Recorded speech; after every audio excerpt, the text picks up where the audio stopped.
Bismillahirrahmanirrahim. Alhamdulillah. Wassalatu wassalamu ala Rasulillah wa ala alihi wa sahbihi wa mawala wa ba'd. Jemaah sekalian yang dimuliakan oleh Allah Azza wa Jalla, kita melanjutkan kembali pembahasan kitab At-Tanbihatul Latifah ala mahtawat alaihi al-aqidatul wasitiyah min al-mabahithil munifah. Dan sebelumnya kita telah membahas tentang kaidah Ahlus Sunnah wal Jamaah di dalam keyakinan mereka terhadap nama dan sifat-sifat Allah Azza wa Jalla, di mana Ahlu Sunnah wal Jamaah mereka mengikuti manhajus salaf, manhaj para salafus saleh. Karena yang disebut dengan Ahlu Sunnah adalah mereka yang mengikuti manhaj sahabat radhiyallahu anhum ajma'in, para tabi'in dan tabi'ut tabi'in, serta yang mengikuti mereka dengan baik sampai hari kiamat. Akidah Ahlu Sunnah adalah sama dengan akidah para sahabat. Akidah yang diajarkan Rasulullah SAW kepada mereka para sahabat radhiyallahu anhum ajma'in. Nah, di dalam akidah mereka bahwa mereka ini mempunyai keyakinan terhadap nama-nama dan sifat-sifat Allah. Ahlu Sunnah menetapkan apapun yang disifati oleh Allah terhadap dirinya dan yang disifati Rasulnya Sallallahu Alaihi Wasallam, baik yang ditetapkan ataupun yang dinafikan. Ahlu Sunnah dan demikian juga akidah para salaf, para sahabat tabi'in, mereka menetapkan apa yang ditetapkan oleh Allah dan Rasulnya di dalam Al-Quran, dalam hadis, dan menafikan apa yang dinafikan di dalam Al-Quran dan di dalam hadis Rasulullah SAW. Nah, di dalam penafian dan pengisbatan atau penetapan dipelajari oleh para ulama atau dikumpulkan bahwa di dalam Al-Quran dan Sunnah, dari dalil-dalil yang ada, sifat penafian kebanyakan adalah penafian global,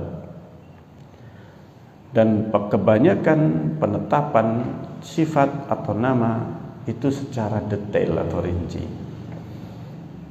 Ini secara global. Jadi mayoritas penetapan rinci, mayoritas penafian adalah global. Dan penafian yang rinci ini disebutkan untuk menetapkan lawannya. Misalnya menafikan kezaliman. Menafikan kezaliman. Allah menafikan sifat zalim dari dirinya. Maka di dalam Al-Quran dan Sunnah, ketika Allah menafikan sifat zalim, maka itu adalah untuk menetapkan lawannya, yaitu sifat adil. Sifat adil. Nah, ini dinafikan sifat mengantuk dan tidur untuk menetapkan kesempurnaan lawannya, yaitu Allah Maha Hidup. Karena ngantuk dan tidur adalah akhul maut, saudaranya mati. Nah, ini tidur itu saudaranya mati, yaitu ketidaksadaran. Nah, ini, dan tidak mengetahui apa yang terjadi ketika dalam kondisi mati. Maka ini bertentangan dengan kesempurnaan. Maka ketika dinafikan sifat-sifat kezaliman, sifat ngantuk, sifat tidur dan yang lainnya, ini dalam rangka untuk menetapkan kesempurnaan lawannya, kesempurnaan sifat adil ketika dinafikan sifat zalim, kesempurnaan sifat hidup ini, dan Allah Subhanahu wa taala Maha hidup, maka dinafikan segala sifat yang berlawanan dengan kesempurnaan sifat hidup, sifat ngantuk, sifat tidur, sifat lemah. Ini la ya'zubu anhu, tidaklah tersembunyi, tersamarkan baginya, dan tidaklah capek. Dinafikan sifat capek. Masahu lughub, tidak terkena sifat capek, tidak ada sifat capek bagi Allah. Nah, ini untuk menunjukkan kesempurnaan sifat kekuatan Allah, sifat kesempurnaan Allah Azza wa Jalla. Maka disebutkan oleh Syekh As-Sa'di rahimahullah ta'ala, fa ahlus sunnati wal jamaah, maka ahlu sunnah wal jamaah lazamu hadhat tariq, mereka berpegang kepada metode ini, alladzi huwa siratul mustaqim, yang merupakan siratul mustaqim, jalan yang lurus, siratal ladzina an'ama Allahu alaihim, dan itulah jalannya, jalan orang yang Allah beri nikmat atas mereka. Wa biluzumihim lihat tariq, dan karena berpegang teguhnya mereka dengan jalan ini, an-nafi', bermanfaat, tamat alaihimun ni'mah, maka disitulah kesempurnaan nikmat Allah atas mereka. Nikmat yang paling besar, nikmat yang paling tinggi yang diberikan Allah kepada hambanya adalah ketika ditempatkan, diarahkan oleh Allah Azza wa Jalla sang hamba ini di atas jalan yang lurus, diberi taufik di atas jalan yang lurus. Ini nikmat paling besar. Nah, ini ketika sang hamba itu ditempatkan oleh Allah, diberi hidayah, petunjuk, taufik untuk senantiasa istiqamah di atas jalan yang lurus sampai akhir hayatnya. Ini nikmat paling besar. Karena itu di dalam surat Al-Fatihah, dan ini adalah inti dari Al-Quran. Al-Fatihah ini intisari Al-Quran. Dinamakan surat Al-Fatihah dengan Ummul Kitab, induknya Alkitab. Kenapa? Karena seluruh Al-Quran, kandungan Al-Quran, intisarinya ada di dalam surat Al-Fatihah. Dan ini disebutkan oleh Rasulullah SAW dalam hadis yang disebut dengan hadis Qudsi, yaitu ketika Rasulullah menyandarkan kepada Allah ucapan, firman, tetapi ini tidak termasuk bagian dari Al-Quran, bukan bagian dari Al-Quran, tetapi itu wahyu, wahyu selain Al-Quran, yaitu yang diturunkan kepada Rasulullah SAW berupa sunnah. Sunnah ini wahyu. Titul Quran wa mislahuma, aku diberi Al-Quran dan yang semisalnya bersama Al-Quran.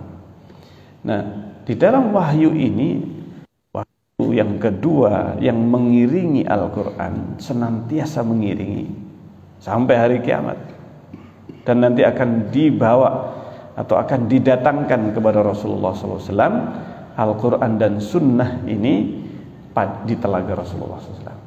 Di telaga akan dibawa, tidak akan berpisah Al-Quran dan Sunnah.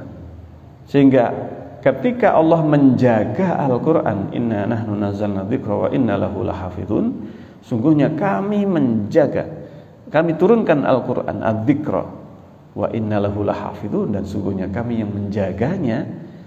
Karena Rasulullah juga sudah menyatakan, aku diberi Al-Quran dan yang semisal Al-Quran bersamanya. Dan Rasulullah juga menyebutkan lan yatafarraqa, keduanya enggak akan berpisah. Dua wahyu ini tidak bakal berpisah. Hatta yarida aliyal haud, hingga keduanya akan datang kepada bukit telaga. Menunjukkan ketika Allah menjaga Al-Quran, Allah juga menjaga apa? Sunnah. Allah juga menjaga sunnah. Dan ini dijaga, disampaikan secara estafet. Ketika Rasulullah menyampaikan Al-Quran dan hadis kepada para sahabat menyampaikan kepada tabi'in. Dan sudah jelas ini Al-Quran, ini adalah bukan bagian dari Al-Quran, tapi bagian dari sunnah, wahyu yang kedua. Semuanya sudah ada. Al-Quran sudah jelas, hadis sudah jelas. Dua wahyu ini terpisah, tetapi keduanya tidak berpisah. Artinya jelas ini Al-Quran mana, sunnahnya mana, tetapi keduanya tidak akan bisa dipisahkan. Tidak akan bisa dipisahkan, tidak berpisah, senantiasa beriringan. Para sahabat menyampaikan kepada tabi'in, ini Al-Quran, ini sunnah. Para tabi'in menyampaikan kepada tabi'in, ini Al-Quran, ini sunnahnya. Lengkap, Masya Allah. Sehingga seluruh ajaran Rasulullah, apalagi akidah, karena ini inti dari agama ini, sudah tersampaikan para sahabat. Dan para sahabat sudah menyampaikan pada tabi'in dan seterusnya. Sehingga pemahaman ini terjaga. Akidah ahlu sunnah ini terjaga. Ini tidak perlu untuk membuat perkara baru, karena sudah lengkap. Akidah ahlu sunnah sudah selesai, sudah lengkap. Tidak perlu untuk ditambahkan, tidak perlu untuk dikompromikan dengan filsafat, dengan berbagai macam yang lainnya yang tidak pernah ada di dalam ajaran Rasulullah SAW. Maka ini akidah yang selamat. Ketika disinkronkan atau ingin dikompromikan dengan yang lain, dengan filsafat yang merupakan hasil dari pemikiran orang-orang yang tidak beragama. Tokoh-tokoh filsafat itu tidak punya agama. Aristoteles, Plato, Socrates, mereka para ahli filsafat Yunani, dari Yunani, yang mereka ini tidak punya agama. Subhanallah. Ini mau dia apa? Dikompromikan dengan firman Allah, dengan wahyu yang jelas tidak butuh pada yang lain. Subhanallah.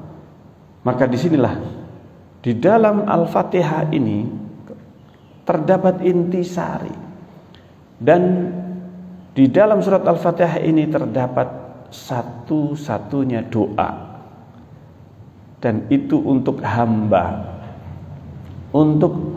Allah, manusia, yaitu ihdinas siratal mustaqim. Dalam hadis yang diriwayatkan oleh Muslim, qasamtus shalah, tadi yang disebutkan dalam hadis qudsi, aku bagi salat. Dan ternyata yang dibagi istilah salat, ternyata salat yang dimaksudkan adalah surat Al-Fatihah. Karena ternyata salat pun intinya ada di dalam surat Al-Fatihah. Surat Al-Fatihah adalah rukun salat. Rukun salat, baik salat fardu, salat sunnah, salat jenazah, dibaca Al-Fatihah. Pada saat tidak dibaca surat dalam salat jenazah, ruku, sujud, enggak ada. Yang ada adalah ketika berdiri membaca Al-Fatihah. Nah ini iftitah enggak dibaca dalam salat jenazah. Nah, surat Al-Fatihah menjadi inti dan disebutkan di dalamnya ihdinas siratal mustaqim. Tunjukilah kami jalan yang lurus. Siratal ladzina an'amta 'alaihim, jalannya orang yang telah engkau beri nikmat. Ini yang diberi nikmat oleh Allah. Jalannya orang yang telah diberi nikmat oleh Allah. Nikmat ini adalah nikmat paling besar. Ditunjukkan jalan yang lurus.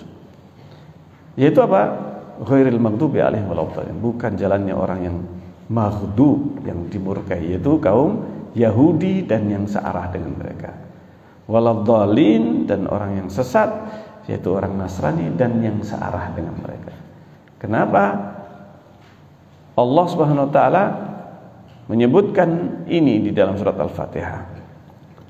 Karena di dalam surat Al-Fatihah ini terdapat jalan manhaj Ahlus Sunnah wal Jamaah, yaitu yang sudah dijalankan, jalan ini yang sudah dilalui, sudah dijalani oleh para sahabat Rasulullah. Ini oleh para sahabat Rasulullah. Mereka terjamin berada di atas jalan yang lurus bersama Rasulullah SAW. Nah, siapapun yang mengikuti sahabat dengan baik, maka mereka berada di atas siratal mustaqim. Nah, ini siapa yang telah diberi nikmat oleh Allah? Di dalam ayat yang lainnya Allah menyebutkan, yaitu apa? Siratal ladzina an'ama Allahu 'alaihim minan nabiyyina wasiddiqina wasyuhada'i wassalihin. Siapa mereka yang telah diberi nikmat? Para nabi, para siddiq. Abu Bakar As-Siddiq termasuk di dalam as-siddiqin. Wasyuhada, dan orang-orang yang syuhada. Siapa syuhada? Tokohnya atau pemuka syuhada. Yang pertama kali Hamzah, sayyidus syuhada. Umar bin Khattab radhiyallahu anhu, Utsman bin Affan, Ali bin Abi Thalib. 3 khulafa rasyidun ini disebut oleh Rasulullah sebagai syuhada, syahid. Padahal Rasulullah masih hidup. Nah, ini. Tapi Rasulullah sudah dapat wahyu, berita bahwa mereka ini, Umar, Utsman, Ali, adalah syuhada. Terbunuh semuanya. Terbunuh. Umar dibunuh oleh Abu Lu'lu'ah. Utsman dibunuh oleh pemberontak, para demonstran, dan sekaligus memberontak kepada Utsman bin Affan sampai masuk ke rumahnya dan membunuhnya. Ali bin Abi Thalib dibunuh oleh Ibnu Muljam. Ini Khawarij. Dan mereka ini ketiga sahabat Rasulullah, sahabat terbaik setelah Abu Bakar Siddiq. Wassalihin, dan orang-orang soleh. Itulah yang diberi nikmat oleh Allah. Maka disebutkan di sini,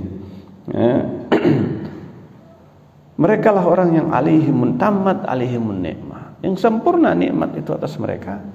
Wasahat aqaiduhum, dan akidah mereka yang benar. Akidah mereka lah yang benar, akidah sahabat dan yang mengikuti mereka.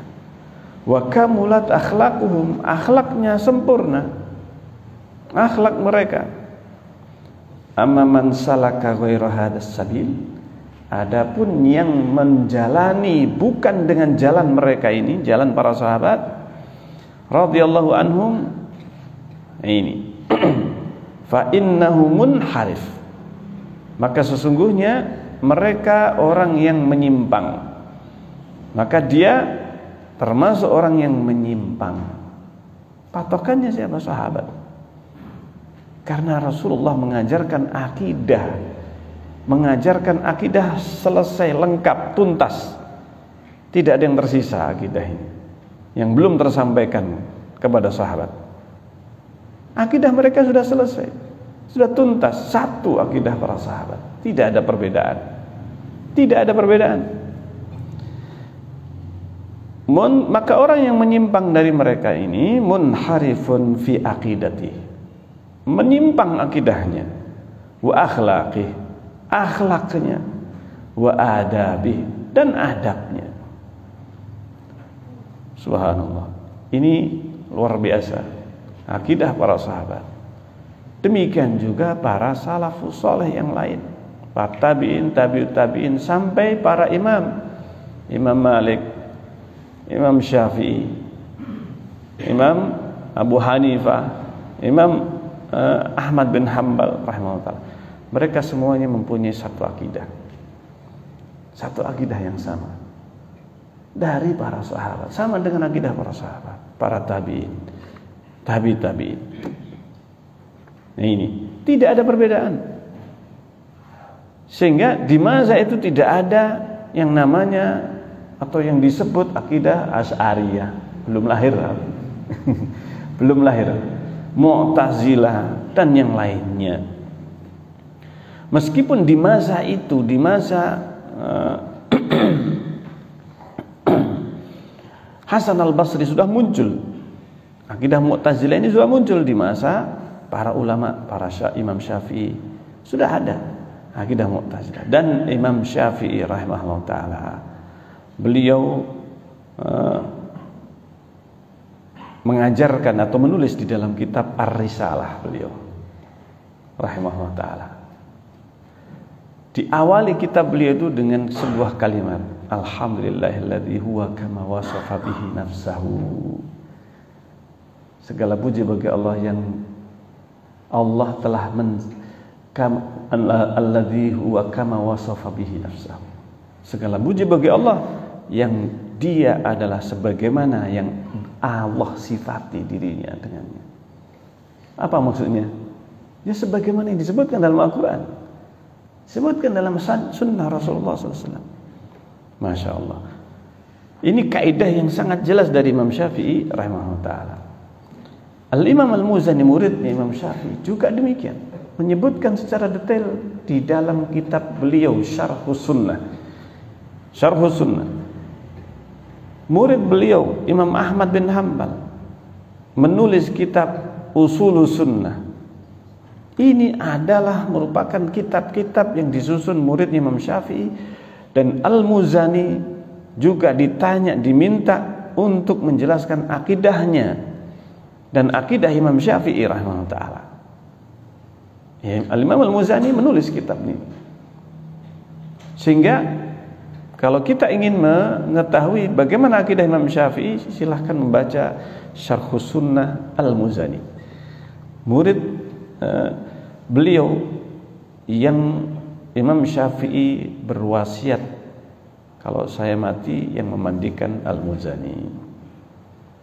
Dimandikan oleh Al-Muzani rahimahullah ta'ala. Ini ketika Imam Syafi'i di Baghdad, murid terbaiknya Imam Ahmad bin Hanbal, salah satu murid terbaik Imam Syafi'i. Imam Syafi'i kemudian pindah ke Mesir. Di Mesir beliau mempunyai murid terbaik Al-Imam Al-Muzani rahimahullah ta'ala. Keduanya mempunyai kitab akidah dan dijelaskan secara ringkas dan gamblang akidah itu. Subhanallah. Apabila kita bisa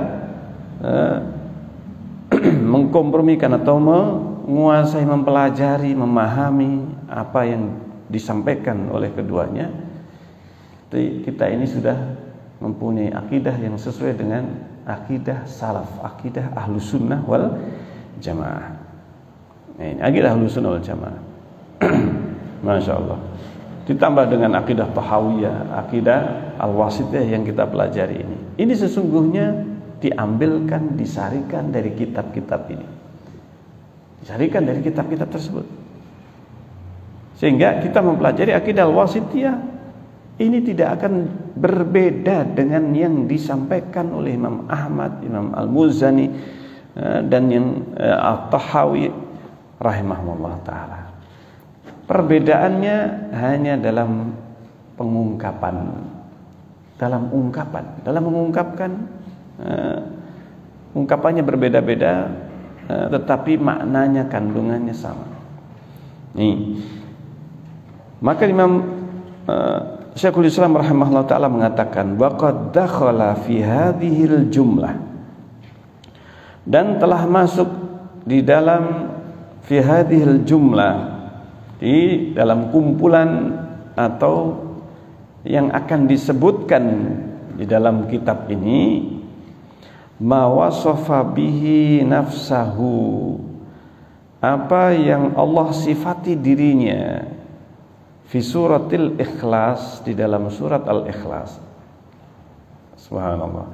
Ini salah satu di antara surat dan ayat-ayat yang menyebutkan tentang nama dan sifat Allah. Ini surat Al-Ikhlas. Yang tentu nggak ada yang tidak hafal, insyaallah taala. Maka dimulai oleh Imam Ahmad, oleh Syekhul Islam Ibnu Taimiyah rahimahullah taala. Yang pertama adalah surat Al-Ikhlas. Allati, yang mana surat Al-Ikhlas ini ta'dilu sulusal Quran, setara dengan sepertiga Al-Quran. Kalau Al-Fatihah itu seluruh Al-Quran, ini karena seluruh kandungan Al-Quran ada di dalam surat Al-Fatihah, intisarinya. Qul huwallahu ahad, ini sepertiganya. Para ulama menyebutkan kenapa Rasulullah menyebutkan sepertiga Al-Quran. Nah, ternyata para ulama menjelaskan bahwa Rasulullah menyebutkan setara dengan sepertiga Al-Quran karena Al-Quran itu kandungannya 3 saja. Ini intisarinya 3. Yang pertama tentang Allah. Tentang Allah. Ini kandungan Al-Quran itu berita-berita firman-firman Allah di dalam Al-Quran ini terbagi menjadi 3 makna atau 3 bagian, 3 kelompok.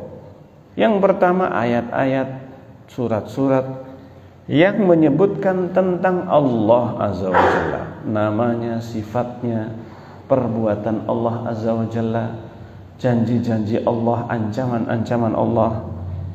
Maka ini ada di dalam Al-Quran tentang Allah Azza wa Jalla. Nih.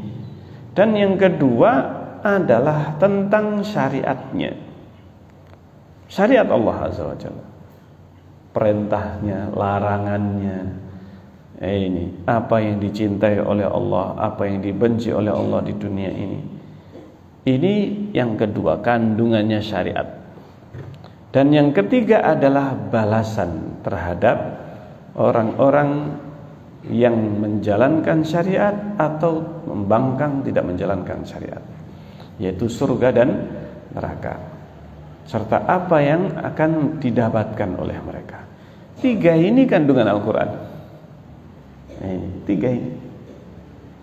Sementara Qul huwallahu ahad, Allahus samad, lam yalid wa lam yulad wa lam yakul lahu kufuwan ahad, ini pembahasannya tentang apa?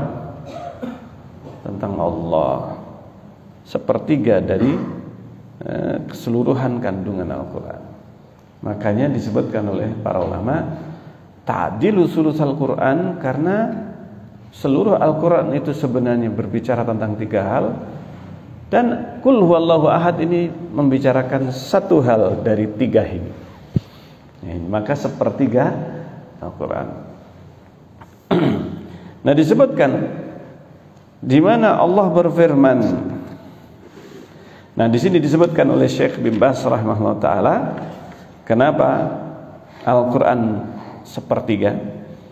Wajhu kauni suratil Ikhlas, sisi kenapa surat Al-Ikhlas setara dengan sepertiga Al-Quran. Annal Quran khabarun wa insya, bahwa Al-Quran itu terbagi menjadi atau di dalamnya ada berita dan insya. Insya itu perintah, larangan, nah ini, dan yang semacamnya. Wal khabar yanqasimu fi kalamillah ila qismain. Khabar, berita itu terbagi di dalam firman Allah menjadi 2 kelompok. Khabar anillah, berita tentang Allah. Nah, ini tadi.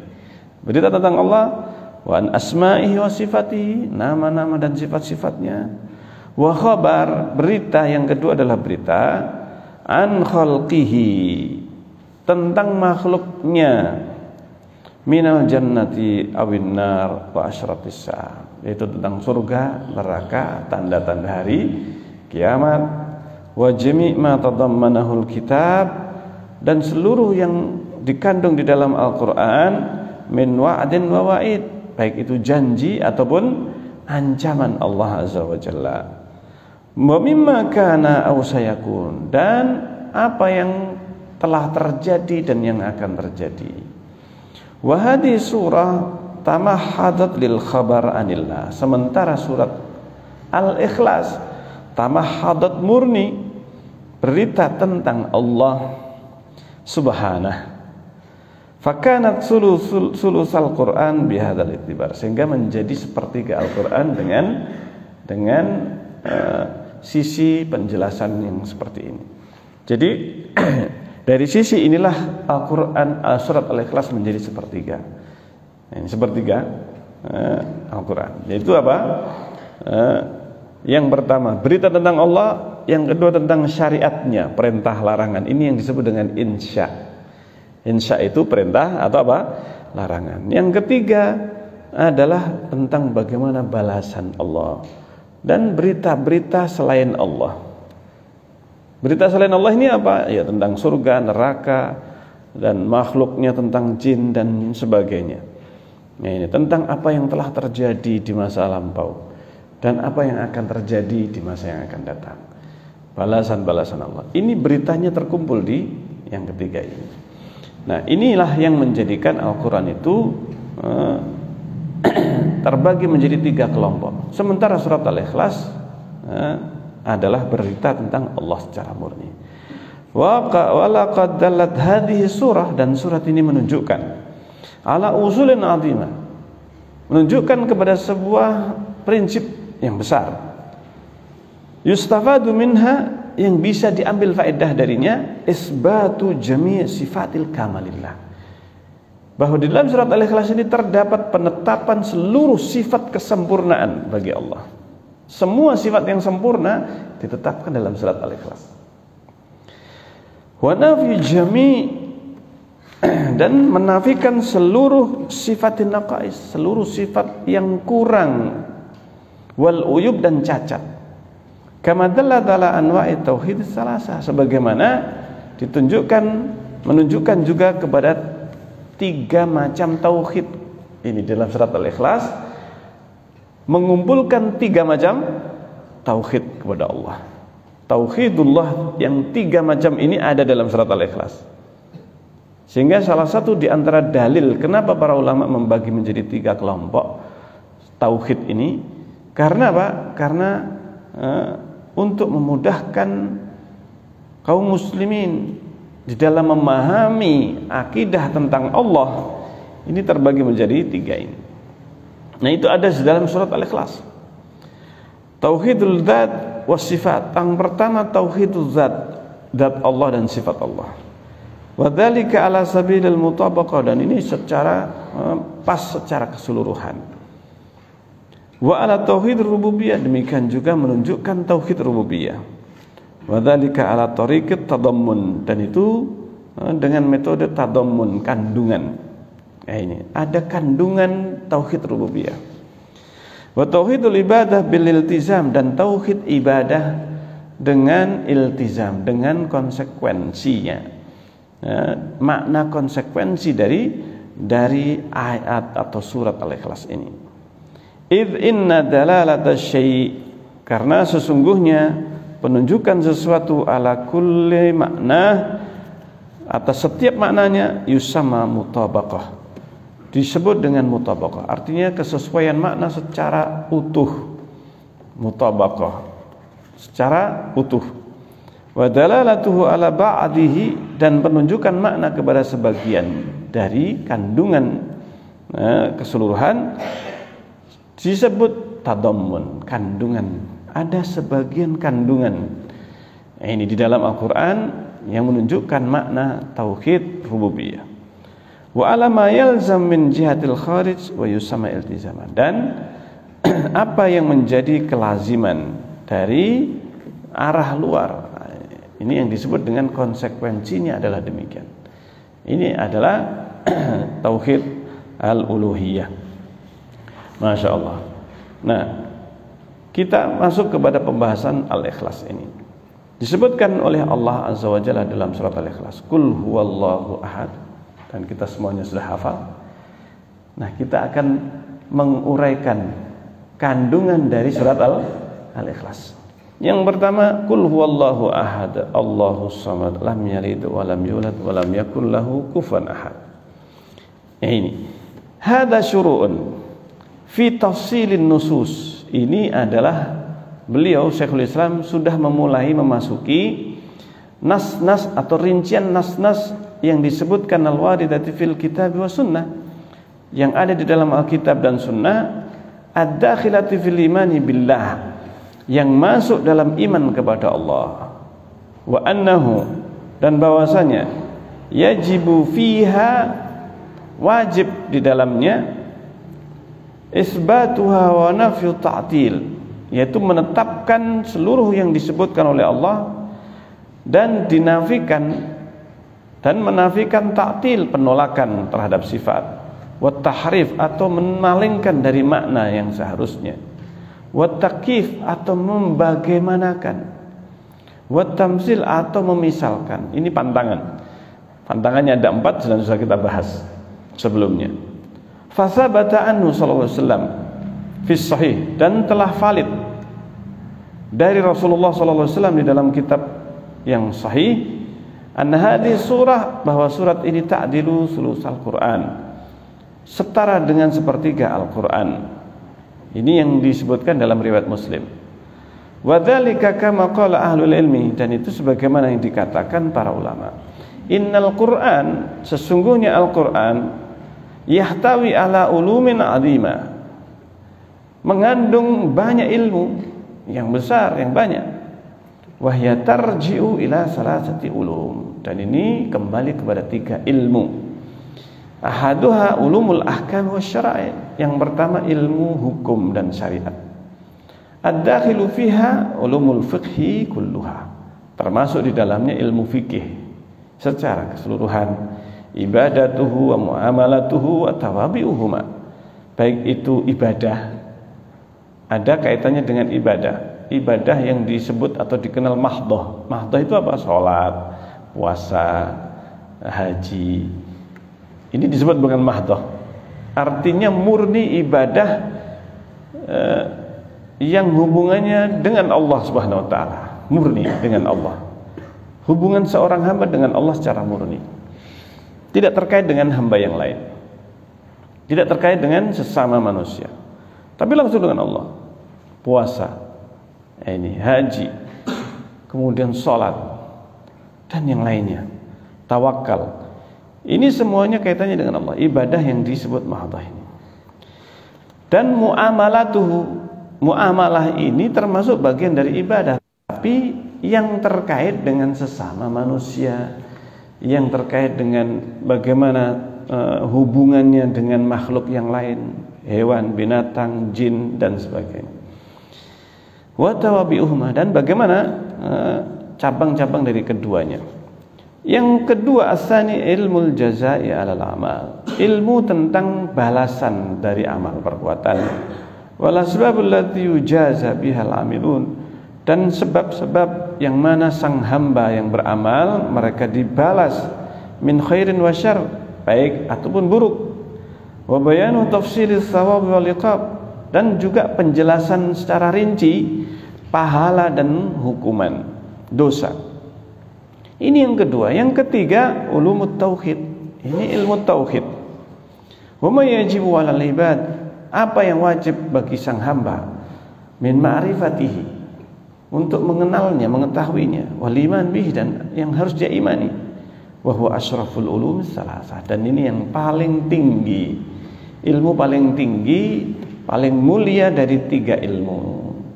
Dari 3 ilmu yang sebelumnya yang disebutkan tadi, yaitu tentang Allah, ini yang paling tinggi. Kemudian tentang yang 2 hal ini, yaitu syariat Allah dan balasan syariat. Syariat Allah dan balasan terhadap pelaksanaan syariat. Ini 2 ilmu yang setelah atau yang lebih atau yang ada di bawah ilmu yang pertama, yaitu ilmu tauhid. Tapi disebutkan di sini yang terakhir. Ini yang paling mulia. Wa suratul ikhlas kafilah, dan surat al-ikhlas ini sudah mencakup bistimaliha Sudah cukup dengan istimaliha, dengan kandungannya ala usuli hadzal ilm, mencakup pokok-pokok dari ilmu yang ketiga ini, ilmu tauhid. Wa qawaidihi, dan kaidahnya. Kaidah intinya ada dalam surat Al-Ikhlas. Fa inna qawlahu, kenapa? Karena sungguhnya firman Allah, Allahu ahad. Allahu ahadun. Kata ahad ini sudah mencakup seluruh kesempurnaan yang tidak ada tandingannya. Allah itu esa. Ini Allah itu esa. Allahu ahad. Satu. Kalau satu masih ada mungkin makna yang lainnya, tapi ketika disebut esa, Allah itu esa, maka Allah mutafarridun. Apa makna esa di sini? Makna satu, tunggal. Allah mutafarrid, Allah itu tunggal, satu-satunya, tidak ada yang lainnya. Bil azamah.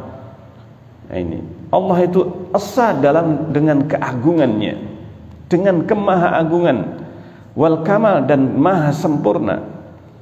Mutawahhidun bil jalal, dan Allah juga esa di dalam dengan jalal, dengan keagungan, kemuliaan, wal jamal, keindahan, wal majd, dan kemuliaan, wal kibriya, dan keagungan atau kebesarannya.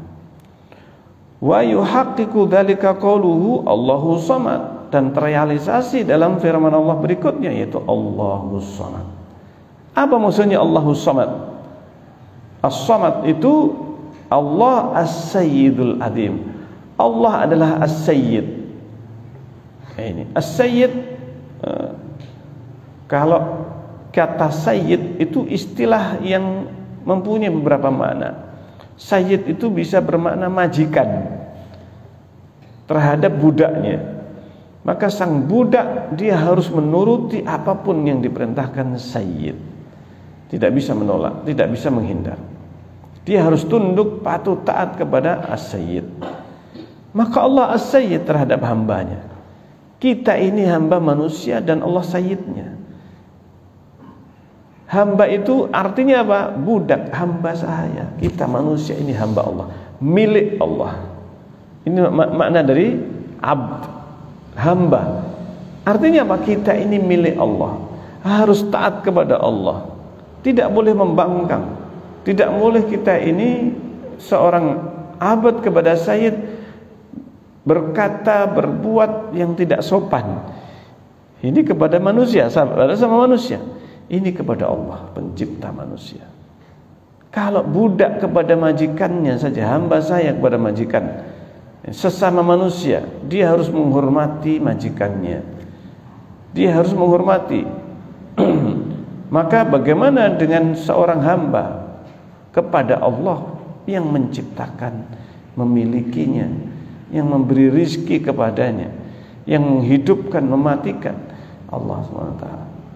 Ini as-sayyid alladzi qad intaha fi sududihi wa majdihi, yang mana telah mencapai puncak kemuliaan, puncak kekuatannya, wa kamalihi, kesempurnaannya. Fahuwal azimul kamil, maka Allah maha agung, yang sempurna, maha sempurna, fi azamatihi, dalam keagungannya. Al alimul kamil fi ilmihi, Allah maha mengetahui, yang sempurna dalam ilmunya, dalam pengetahuannya. Al halimul kamil fi hilmi, Allah itu maha lembut, yang maha sempurna dalam kelembutannya. Subhanallah. Kasih sayangnya Allah Azza wa Jalla, kan karunia Allah. Subhanallah. Ini tidak ada yang bisa menandingi, tidak ada yang bisa menandingi Allah Azza. Fahuwal kamil, maka Allah itu maha sempurna fi jami'i nu'utihi, dalam seluruh sifat, wa asma'ihi, seluruh nama, wa sifatihi, dan seluruh sifatnya. Wa min ma'anis samad, di antara makna Allahus samad, ini kandungan makna as-samad, annahu alladzi tasmudu ilaihil khaliqatu kulluha. Makna samad adalah yang menjadi sandaran seluruh makhluk kepadanya. tempat bergantung, tempat bersandar. Ini tempat bersandar dan tempat bergantung seluruh makhluk. Fi jami'i hajatiha, dalam seluruh hajatnya, hajat makhluk. Makhluk ini mempunyai hajat, butuh kepada Allah. Ini butuh kepada Allah, mempunyai hajat kepada Allah. Kalau di Malaysia tidak boleh bahas kata-kata butuhnya. Maknanya beda nanti. Nah, di sini kata-kata kita membutuhkan Allah Azza wa Jalla. Manusia butuh kepada Allah As-Samad. Kata wa min ma'ani alladhi tasmudu ilaihi al-khaliqatu kulluha, di mana tempat bergantung, tempat bersandar. Wa taqsuduhu fi jami' hajatiha, dan yang menjadi tujuan dalam seluruh hajatnya. Wa muhimmatuha, wa muhimmatiha, dan seluruh